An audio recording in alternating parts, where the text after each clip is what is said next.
నమస్కారం వెంకటేశ్వర గారు, బాగున్నారా? యా, నమస్తే అమ్మా. నమస్తే అమ్మా. నమస్తే అండి, బాగున్నారా? నాగేశ్వరరావు గారు కదా? నమస్కారం తల్లి. అరే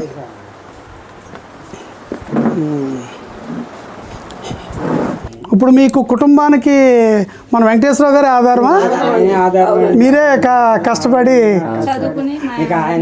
చూసుకుంటున్నారు అందరినీ. వెరీ గుడ్ అండి, ఎక్సలెంట్ ఎక్సలెంట్. మరి ఈ ఉద్యోగానికి డిఎస్సి ఉద్యోగం రావడానికి ముందు ఏం చేసేవారు? ప్రైవేట్ స్కూల్లో చేసేవారా? ఓకే. ఎంత ఇచ్చేవారండి? ఒక 15,000 వచ్చాయి ప్రైవేట్గా చదివిన. ఇంకా తర్వాత డిఎస్సి రాయడం. Okay okay. అంటే ఇప్పుడు 2018లో మిస్ అయిన మీరు మళ్ళీ ఇప్పటి వరకు లేదు, మధ్యలో అదేలే జగన్మోహన్ రెడ్డి గారి హయాంలో ఒక్క పోస్ట్ కూడా తీలే. అరే అరే అరే అరే 2018 అంటే మాకు ఆప్షన్ ఉండదు కదా సార్, అది ఆప్షన్. అవును, నోటిఫికేషన్ ఇచ్చాడు, అందులో పోస్టులే లేదు సార్ అసలు. సోషల్ పోస్టులు అప్పుడు చాలా డిసప్పాయింట్ అయ్యాం. అది కూడా క్యాన్సిల్ అయిపోయింది, పోస్టింగ్ జరగలే. అంటే నోటిఫికేషన్ రిలీజ్ చేశారు, అది మళ్ళీ క్యాన్సిల్ కూడా అయిపోయింది. పోస్టులు అనేవి లేవు సార్, సబ్జెక్ట్కి వచ్చి 0 పోస్టులు అలా క్రియేట్ చేశారు. అది మన గవర్నమెంట్ వచ్చిన తర్వాత క్యాన్సిల్ చేశారు. మళ్ళీ మెగా డిఎస్సి ఇచ్చారు. అవును, దాని మీద రిక్రూట్మెంట్ జరగలేదు సార్. అది కూడా ఎన్నికల ముందు మామూలు జస్ట్ ఫిబ్రవరిలో అనుకుంటా, 2019 ఫిబ్రవరిలో ఒక నెల ఉందానికి ఏదో డమ్మీ నిరుద్యోగులు మోసం చేయడానికి ఒకటి రిలీజ్ చేశారు. 0 పోస్టులు ఉన్నాయి సార్ అప్పుడు మా సబ్జెక్ట్ సార్. 2018లో 1 మార్కుతో డిఎస్సి కోల్పోయిన మీకు మళ్ళీ ఇన్నేళ్ళు పట్టింది. 7 ఏళ్ళ సుమారు 7 ఏళ్ళు పట్టింది. అది అంటే జగన్మోహన్ రెడ్డి గారు నోటిఫికేషన్ ఇవ్వకపోవడం వల్ల నేను 7 years వెయిట్ చేయాల్సి వచ్చింది. ఎట్లా సాధించారు దీన్ని?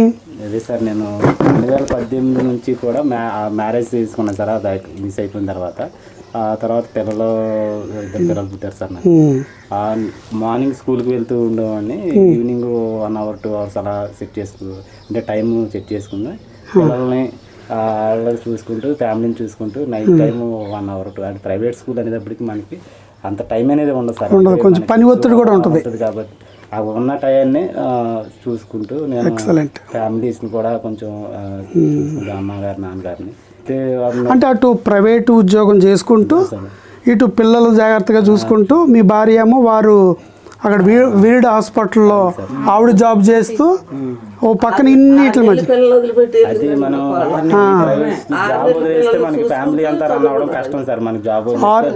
6 నెలల పిల్లలను చూసుకుంటూ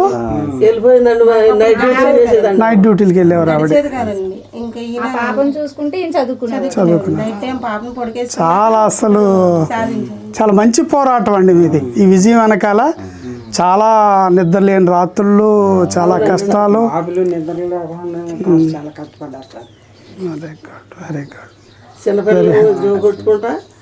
చదువుకుంటా పుస్తకాల మీద నిద్రపోయాడు. జాబ్ అనేది మా జనరేషన్ మార్చింది సార్. మీ జనరేషన్ మార్చింది సార్, ఫ్యామిలీకి మొత్తం ఫ్యామిలీ పిల్లలకి. మాకు పండగ వచ్చింది బాబు. మాకు బాగా గుర్తండి ఆ డిఈసి అవుతున్న సందర్భంలో కూడా ఆ యొక్క ప్రాసెస్ని ఎలా చేస్తున్నాం ఏంటి అనేది లోకేష్ అన్న గారు వారి యొక్క ఒక పట్టుదల, ఒక దీక్ష. ఎందుకంటే నోటిఫికేషన్ వచ్చిన 150 రోజుల్లో మొత్తం ప్రక్రియ పూర్తి చేశారు. జగన్మోహన్ రెడ్డి గారు కేసు మీద కేసు దాదాపు 200 కేసులు దాని మీద పైచిలుకు వేస్తే కేసులు చిక్కుముడులన్నీ విప్పుకుంటూ వచ్చి ఒక చాలా పారదర్శకంగా ఆ ప్రక్రియని చేపట్టారు. కాబట్టి ఈ రోజున వెంకటేశ్వరరావు గారు లాంటి మీలాంటి ఒక దళిత కుటుంబంలో పుట్టిన ఒక సాధారణమైన కష్టజీవిని ఈ విజయం వరించింది. ఇది నిజంగా అమ్మా వెరీ గుడ్. ఈ తరం మారిపోయింది కదా తల్లి. ఇప్పుడు మీరు కూలీ నాలి చేసుకుని మనం బతికాము, మన పిల్లలు కూడా ఇంచుమించు అదే పరిస్థితి. ఆయనకు ఇప్పుడు వెంకటేశ్వరరావు గారికి ఒక ప్రభుత్వ ఉద్యోగం డిఎస్సిలో టీచర్ అవడం వల్ల ఆయన చుట్టుపక్కల మీరు వాళ్ళ పిల్లలు మొత్తం మన జీవన విధానం మారిపోద్ది కదా, మారిపోయింది కదా. ఆయన ఒక్కడ కష్టం, ప్రభుత్వం యొక్క గొప్ప చేసిన అవకాశం. ఇప్పుడు మీరు నాదొక మా ప్రశ్న వెంకటేశ్వరరావు గారు, ఇప్పుడు మీరే అన్నారు 2018లో నాకు 1 మార్కుతో నేను విజయం దగ్గరికి వచ్చి కోల్పోయాను అని. అంటే మళ్ళీ మీరు ఆ విజయాన్ని రావడానికి సుమారు 2019, 20, 21, 22, 23, 24 అంటే 25లో అంటే సుమారు 7 సంవత్సరాల ఎదురుచూపులు 7 సంవత్సరాల కష్టం ఇదంతా దాగి ఉంది కదా. మరి అదే జగన్మోహన్ రెడ్డి ఇప్పుడు మీరు చేసిన నియామకం తనేం చేయలేదు, ఒక్క పోస్ట్ కూడా తీయలేదు, నోటిఫికేషన్ లేదు.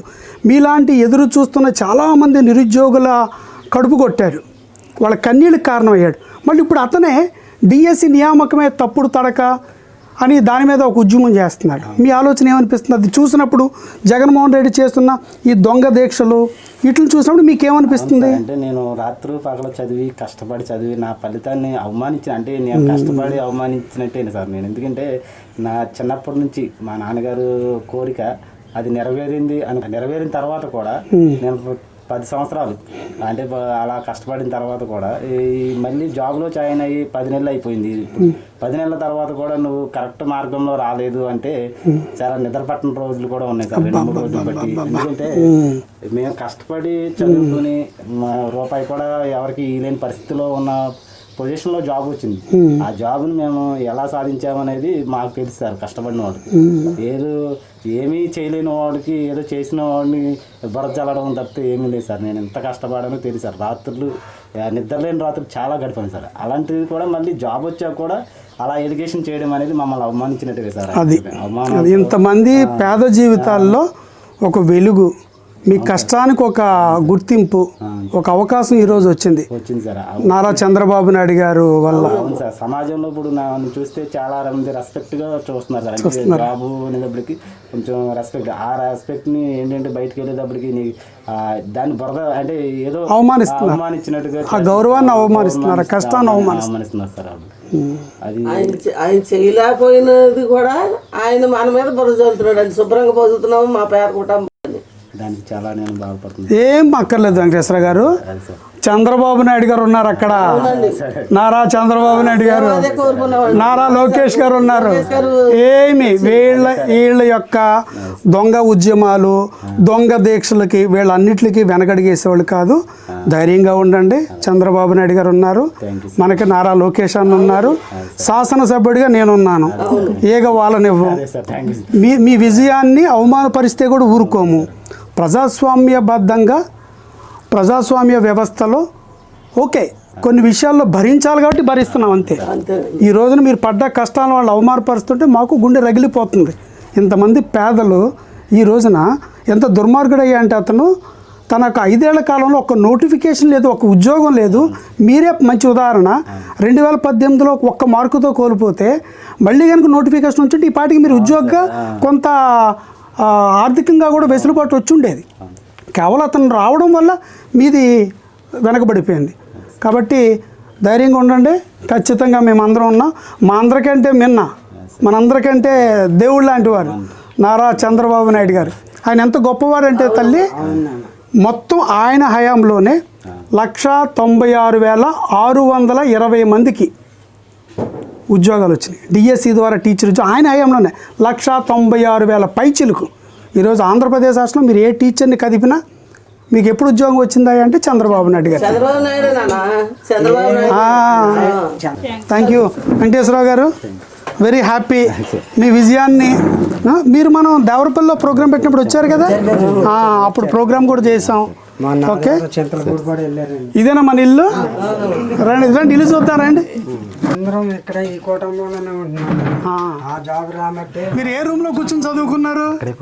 ఇదేనా? ఇదేనా మీరు విజయం సాధించిన రూము?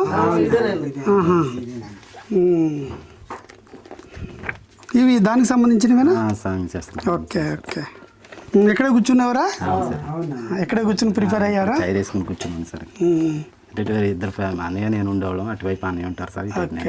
Very good. ఆయన ఒక 6 మార్కులు చెప్పారండి. ఇప్పుడు ఈయన చెప్పారు చూడండి, ఆయన 6 మార్కులు. మరి ఆయన ఈసారి ట్రై చేయలేదా? మొన్న సార్ అంటే దగ్గరికి వచ్చింది, అలాగే మళ్ళీ గ్యాప్ వచ్చింది. ఓకే తల్లి, అమ్మా మంచి విజయం సాధించారు మీ వారు. కాకపోతే దుర్మార్గులు ఈ విజయం మీద కుట్ర. అలాగే తల్లి, అమ్మా ఓకే తల్లి, వెళ్ళొస్తాను. మీరు కూడా ఆల్ ది వెరీ బెస్ట్. సమాజానికి ఒక మంచి గురువులు అవ్వాలి మీరు. వేలాది మంది విద్యార్థులకు మార్గదర్శనం అవ్వాలి, మంచి భవిష్యత్తుని ఇవ్వాలి. ఎందుకంటే నారా లోకేష్ గారు ఒక యజ్ఞంలాగా, ఒక తపస్సులా చేసి దీన్ని మనందరికి అందించారు. చాలా కాబట్టి మనం దాన్ని నిలబెట్టుకోవడంతో పాటు సమాజానికి మంచి పౌరుల్ని, విద్యార్థుల్ని తయారు చేసి వాళ్ళకి మంచి భవిష్యత్తు ఉండే బలమైన వ్యక్తిత్వం ఉన్న, నిర్మాణం ఉన్న వ్యక్తులుగా తయారు చేయండి గురువులుగా. మళ్ళీ కలుద్దాం.